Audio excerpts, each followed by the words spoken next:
There's more to life than being online. We know this, right? I think the majority of us who are self-aware come to the realization that our phones really be killing us. I know we're told that constantly anyway, but I feel like many of us don't apply that knowledge until we really suffer the effects. Like the decision fatigue, constant comparison, the heaviness of the clown show, aka America, AI slop, and there's countless studies out there how your phone addiction is physically and mentally bad for you, so I won't go too deep into that. But staying offline really seems like the life hack right now. And as someone who likes to be aware of the state of the world politics, it's really damn draining and overstimulating. And we know worrying about things that are out of our control is bad for our mental health and anxiety, but these algorithms are literally designed to keep us in a state of worry, or fear, or lack, etc. etc. Turning off my phone and picking up a book is so much more rewarding and beneficial for my brain. I don't know, the dopamine hit from finishing a book is euphoric compared to scrolling for hours.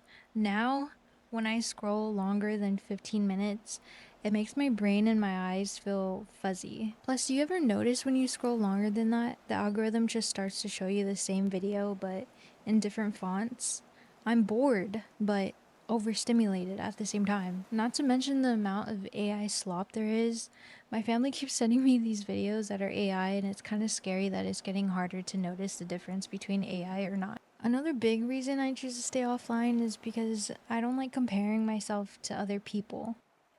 I know it's only a natural aspect of human nature to do so, but it can get really toxic if I overthink and start to blend my self-worth by measuring by someone else's standards, if that makes sense. But some habit slash hobbies I do to stay off my phone matter a lot to me. What I consciously consume, whether mentally, physically, emotionally, like really matters to me. And I think what someone consumes as a person says a lot about who they are. For one, reading. And reading has always been my thing. Ever since I was a kid, I've always loved reading. But once I became a teenager, I started to only read nonfiction and a lot of self-development because I felt like I needed to fix myself, but I can save that for another topic.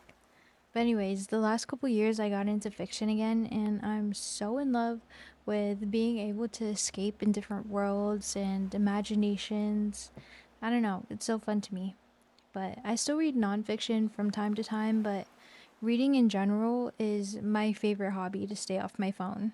Reading is like my downtime hobby, and I guess I'd call my active hobby right now is working out, exercising, and just making sure I'm getting enough movement and calories for the day is another thing I'm focused on. I don't know if it's really considered a hobby, but it does take a lot of my time in the day. I've gotten to a point where once I'm done working for the day, the last thing I want to do is scroll on my phone because 70% of the time I won't feel better after it. I guess that's why I always have time to reflect and be outside and to create. And I just feel like I have so much time on my hands when I'm not scrolling on my phone. So I do be pondering.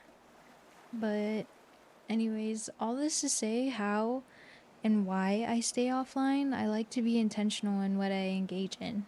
And I would rather not let algorithms dictate my feelings, if that makes sense. But yeah, if you feel the same way about all this, please let me know.